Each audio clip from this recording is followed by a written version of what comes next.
দ্বিত্ব উচ্চারণ।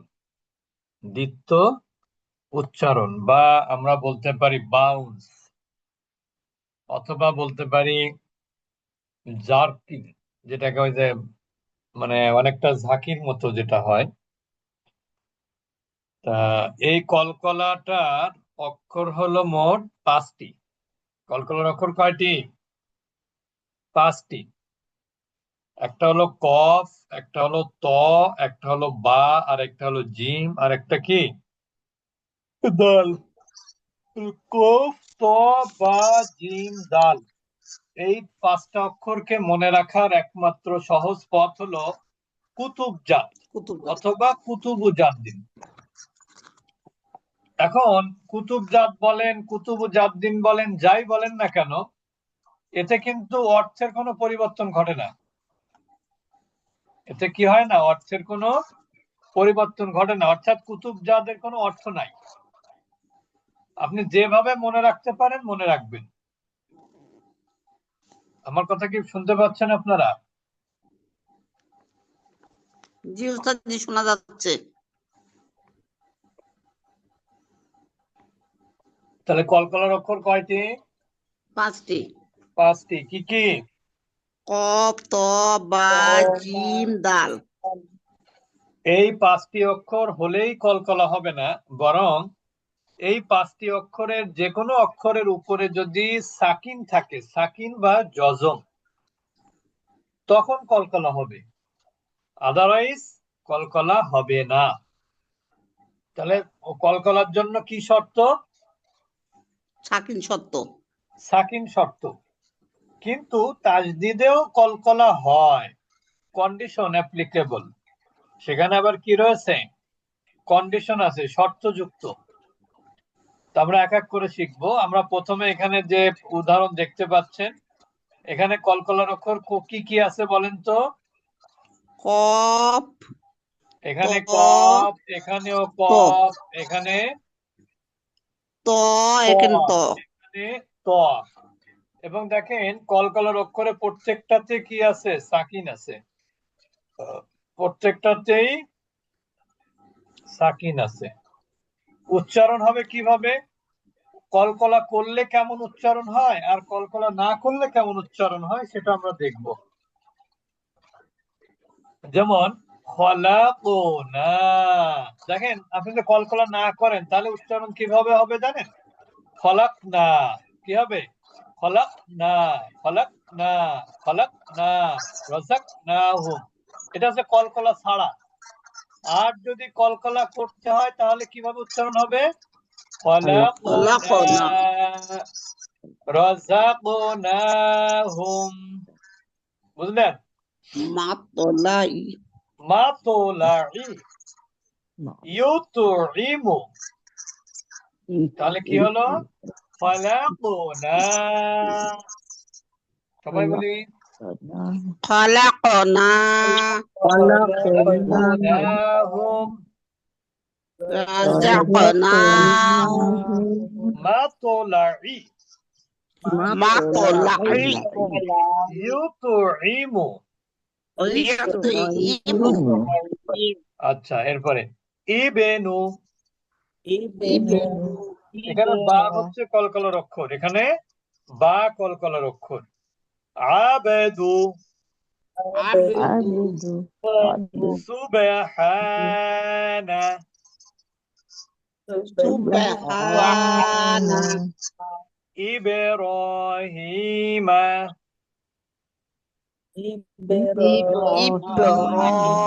ইব্রাহিমা, ক্বাবলি,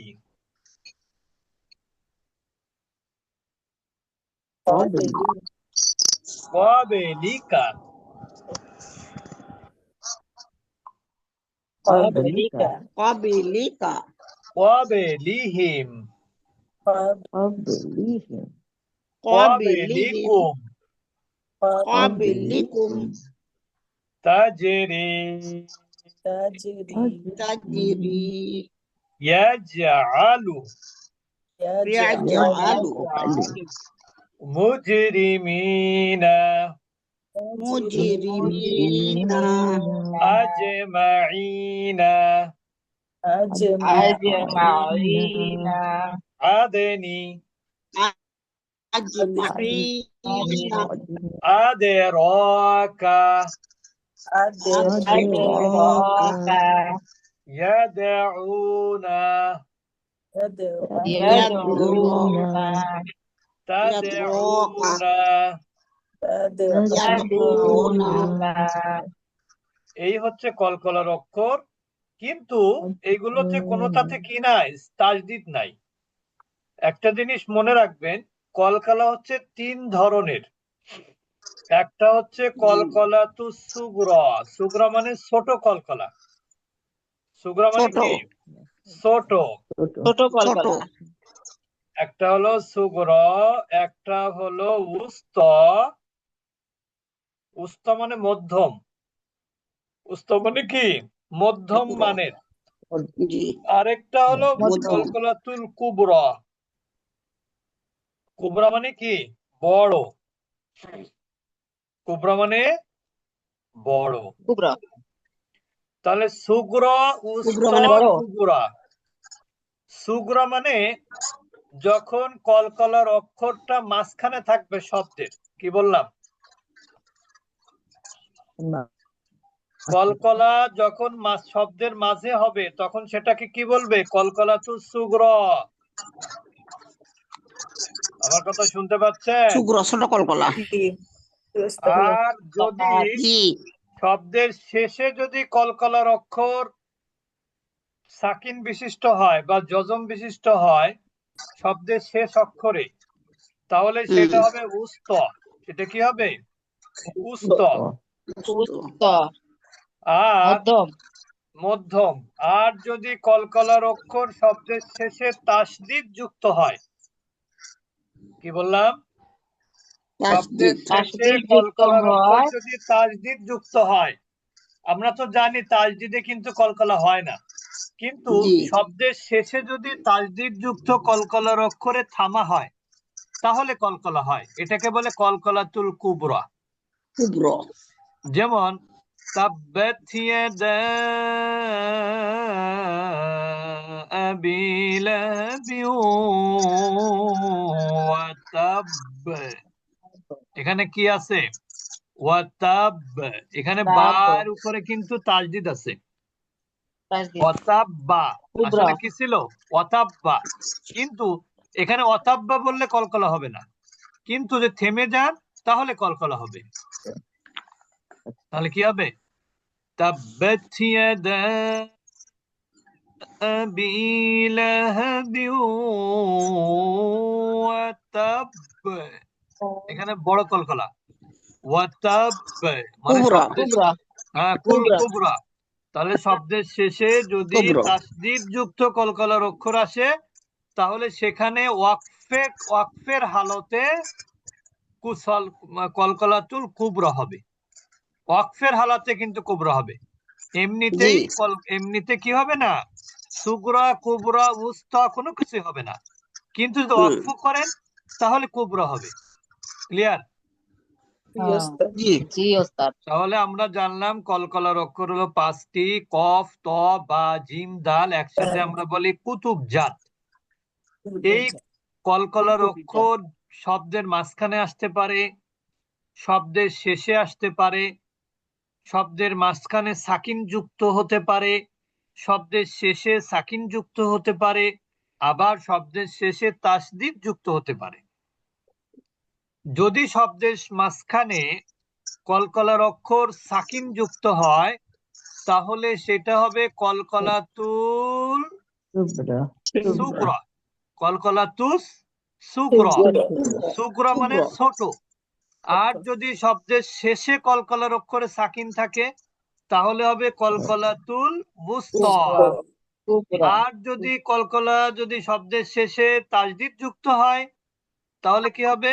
কুব্র কলকলাতুল কুবরা কুব্র র। কুবরা মনে থাকবে?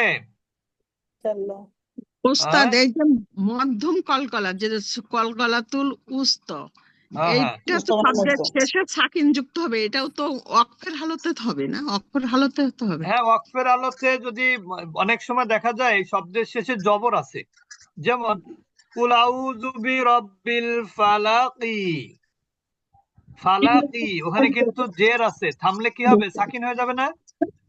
জি তারপরে কুল, কুল হুয়াল্লাহু আহাদুন আছে, আহাদুন, থামলে কি হবে? আহাদ। আহাদ। আহাদুন থাকলে কি হয়? আহাদ হয়। মনে রাখবেন। লাভে তো আছে উস্তাদজি, মা হ্যাঁ। আগনা আনহু মালুহু আমা কাসাব। অমা কাসাবা ছিল, সেখানে কি হবে? কাসাবে। কলকলা হবে, এটি উস্তা, হ্যাঁ, ওটা থেমে গেলে উস্তা হবে। উস্তা হবে। আর যদি শব্দের শেষে তাজদিদ যুক্ত কলকলার অক্ষর হয় তাহলে থামলে কলকলা হবে, না থামলে কলকলা হবে না। কলকলা হবে না, এটা আর কুবরা, থামলে যে কলকলা হবে সেটা কলকলাতুল কুবরা হবে। বড় কলকলা। বুঝেছেন সবাই? জি জি। তাহলে আমরা আবারও বলছি, কলকলার অক্ষর কয়টি? 5টি। 5টি। কি কি? কুতুব জাত। কুতুব জাত। বা বিন দাল। আচ্ছা, কলকলাতু সুগরা হবে কখন? যখন কলকলা হরফের সুকুন থাকে, শব্দের মাঝখানে কলকলা হবে যখন সুকুন না, মাঝখানে হতে শব্দের পারে, শেষে মাঝখানে। হতে পারে। একজন বলেন, একজন বলেন। শব্দের মাঝখানে যদি কলকলার অক্ষরে কি থাকে? সুকুন থাকে। সুকুন সাকিন থাকে। থাকে। যদি শব্দের মাঝখানে কি হয়? কলকলার অক্ষরে সুকুন সুকুন হয়। হয়, তাহলে সুগরা। যদি কলকলার অক্ষর শব্দের শেষে সাকিন যুক্ত হয় বা সুকুন হয় তাহলে সেটা হলো উস্তা। কলকলাতুল কুবরা। উস্তা, উস্তা। আর যদি উস্তা। শব্দের শেষ অক্ষরে কলকলার অক্ষরে তাসদিদ হয় এবং সেখানে যদি আপনি থেমে যান তাহলে সেটা হবে কলকলাতুল কুবরা। বুঝেছেন সবাই? জি জি। আর আমাদের ক্লাস তো 8টায়, কিন্তু আমাদের জোহরা আপা প্রতিদিন 8:15 আসতেছেন, যে জরিমানা কি করব বুঝতেছি না। দুঃখিত উস্তাদ, আমি কাফারা দিতে টেনশনে হবে আমি উস্তাদজি, একবার কাফারা ঢুকছি, নিতে দুটো হবে। থেকে ক্লাস হচ্ছে, এই জন্য হ্যাঁ, আমি আবার চলে গেছি। কাফারা নিতে আমি হবে ঢুকছি, উস্তাদজি। কাফারা, হ্যাঁ ঠিক আছে, কাফারা দিব, আর কি করা যাবে, ভুল করে ফেলছি। কাফারা দিতে হবে, উপায় নেই। আচ্ছা, কাফারা তাহলে আমরা দেন। আরেকবার জি বলছি, উস্তাদ। যেহেতু অনেকে পরে আসছেন, আমরা বলছি আজকে আমরা পড়াচ্ছি আর হলো কলকলা। কলকলার অক্ষর হলো 5টি। একটা হলো কফ, একটা হলো ত, একটা হলো বা, একটা হলো জিম, আর একটা হলো দাল। এই কলকলার অক্ষর হলেই কলকলা হবে না, বরং এই কলকলার অক্ষরগুলোর উপরে সুকুন থাকতে হবে, বা অনেকে সুকুনকে জজম বলেন। যে যাই বলেন না কেন, এই সুকুন বা জজম থাকলেই সেখানে কলকলা হবে। এই জজম বা সুকুনটা বেসিক্যালি সুকুন হতে পারে, অথবা থামার কারণেও কি হতে পারে? সুকুন হতে পারে। সুকুন হতে পারে। তা এই সুকুনটা সব কলকলার অক্ষর যদি শব্দের মাঝখানে থাকে, যেমন এখানে আপনারা দেখতে পাচ্ছেন কলকলার অক্ষর হচ্ছে কফ, এখানে শব্দের মাঝখানে কলকলা, এখানে শব্দের মাঝখানে কলকলা, এখানে শব্দের মাঝখানে কলকলা, সুগ্র। এখানে শব্দের মাঝখানে কলকলা, এগুলো হচ্ছে কলকলা তু সুগ্রা। সুগ্র। জি। মানে হলো কলকলাটা হবে ঠিক, কিন্তু কলকলার মানে লেভেলটা হবে লো ক্লাসের কলকলা। যেমন আমরা বলবো খলাকুনা, রাযাকনাহুম, মাতুলাই, ইউতঈমু, কিন্তু কুল হুয়াল্লাহু আহাদুন, আহাদুন, এখানে কিন্তু আহাদুন দালের উপরে 2 পেশ। হুম। এখানে যদি আপনি থেমে জি। যান তাহলে দালটা কি হয়ে যাবে? সাকিন হয়ে যাবে। সুকুন। সুকুন। তা হ্যাঁ। এরকম যদি শব্দের শেষে থামার আহাদ কারণে দে। শব্দের শেষে যদি থামার কারণে হোক বা বেসিক্যালি সাকিন হোক, এরকম হলেই সেটা কলকলাতুল উস্তা হবে, তুল উস্তা। মধ্যম মানের উস্তা। কলকলা। যেমন কুল হুয়াল্লাহু আহাদ, আহাদ, এটা হচ্ছে মধ্যম মানের কলকলা। তারপরে কি? কুল আউযু বিরাব্বিল ফালাক, মিন শাররি মা খলাক, এখানে কিন্তু খলাক ছিল। ওয়া মিন শাররি গাসিকিন ইযা ওয়াকাব, এখানে ওয়াকাবা ছিল। ومن شر النفاثات في العقد ومن شر حاسد إذا حسد এগুলো সব কলকলাতুল উস্তা। উস্তা। আর যদি শব্দের শেষ অক্ষরে কলকলার অক্ষরে তাজদিদ তাজদিদ। থাকে, যেমন তাব্বাত ইয়াদা আবি লাহাবিন ওয়া তাব, ওয়া তাব, এই যে ওয়া তাব, এখানে কিন্তু আসলে ছিল তাব্বা। কি ছিল? তাব্বা। তাব্বা। তাব্বাতে থামলে কলকলা, না থামলে কলকলা নাই। জি। থামলে হলো কলকলাতুল কুবরা, মানে কলকলাতুল কি কুবরা। হাই ক্লাসের কলকলা থামলে।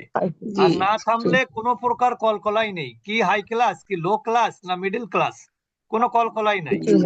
তার মানে তাজদিদ যদি শব্দের শেষে হয় সেখানে থামলে কলকলা, শব্দের মাঝখানে কিন্তু কলকলার অক্ষরে তাজদিদ হলে কলকলা হবে না। শব্দের শেষ অক্ষরে তাজদিদ হলে সেখানে যদি থামা হয় তাহলে কলকলাতুল কুবরা হবে, নইলে কলকলাই হবে না। কলকলাতুল তুবরা। কুবরা, কুবরা। কুবরা, কুবরা মানে বড়। কুবরা। ওই যে কবিরা কুবরা, আমরা কবিরা সগিরা বলি না, সগিরা মানে ছোট, কবিরা কুবরা। মানে বড়। তা ঠিক আছে, বুঝতে আমরা আর বেশি পড়লাম না, আমাদের ক্লাস শুরু হয়েছে 8টায়। আর আপনারা একটু আগে আগে আসলে ভালো হয় আমাদের, কারণ আমরা বেশি বিষয় উস্তাদি পড়লে। একটা প্রশ্ন, উস্তাদি একটা জানার বিষয়, বলেন। ওই কফ আর ত ধ্বনি হবে উপরের দিকে যায়, আর হ্যাঁ বা জিম দাল ধ্বনি কি নিচের দিকে যায়? হ্যাঁ হ্যাঁ হ্যাঁ, দুইটা অক্ষরের ধ্বনি যাবে উপরের দিকে। এটার কারণ হলো জি। আরবি অক্ষরের প্রত্যেকটা হরফের বৈশিষ্ট্য আছে। জি। 28টা হরফের মধ্যে আপনার সাদা জ, তাদা ত, এইগুলো ত জ, তারপর হলো লানা র, তারপরে কি ঝাসা স, তারপরে ক খ গ, এই যে 7টা অক্ষর, যে 7টা অক্ষরকে বলা হয় হরফে ইস্তিলা। ইস্তেলা। এই হরফে মুস্তালি বা ইস্তিলার মধ্যে কলকলার অক্ষর আছে 2টা। জি। হরফে ইস্তিলার মধ্যে কলকলার অক্ষর কয়টা? 2টা। দুইটা, কফ আর ত। সেই 2টা হলো কফ এবং ত। তো এই ত। অক্ষরে যখন কলকলা হবে তখন কলকলাটা হবে, সাউন্ডটা যাবে উপর দিকে। লোচ আর হাই জান। বাকি অক্ষরগুলো, যেমন এখানে নাটো। দেখেন খলাকো, মাকো, কলাকো। কিন্তু অন্য জায়গায় দেখেন তাজি, তাজি, তাজও বলা যাবে না, তাজি, তাজি। তাজেরি, ইয়াজেল। ইয়াজে আলু, মুজেরিমিনা, আজমাইনা, এগুলো কি নিচের দিকে নিচে, যাবে। নিচের দিকে। মোটা আদিনি, হরফে গোল হবে, গোল হ্যাঁ করে হ্যাঁ, মোটা করে। আদেরকা, আদেরকা, ইয়াদেউনা, তাদেউনা, এরকম হবে আর কি। বুঝেছেন? জি উস্তাদ। আর আমরা আশা সরি করবো উস্তাদ, আর ভুল হবে না ইনশাল্লাহ ইনশাল্লাহ। তা আগামী বুধবার আমাদের সবাই আমরা ঠিক 8টায় আসবো ক্লাসে ইনশাল্লাহ। ইনশাল্লাহ, ইনশাল্লাহ আমি এখনই লাগাই রাখবো। আমরা ক্লাসে কয়টায় আসবো বুধবারে? 8টায়। 8টা ইনশাল্লাহ। 8টায়। ইনশাল্লাহ। আর আমরা একটু ভাইদেরকে দাওয়াত দেই, বৃহস্পতি মঙ্গলবার আগামীকাল রাত 8:45টায় ভাইদের ক্লাস আছে। জি আমরা ভাই শুধু বোনদেরকে নিয়ে আমরা কি জান্নাতে যাব, না ভাইদেরকে নিয়ে যাব একবারে? জি উস্তাদ, হ্যাঁ, সবাইকে নিয়ে আমরা যাবো, সবাইকে সবাইকে নিয়ে নিয়ে যাবো জান্নাতে যেতে চাই, ঠিক না? ইনশাল্লাহ, ইনশাল্লাহ। জি উস্তাদ। আর কেউ কাউকে বাদ দিয়ে জান্নাতে যেতে পারবেনও না। আপনি যাকে বাদ দিবেন সে আপনার পেছন থেকে ধরে বসবে, কোথায় যাচ্ছ?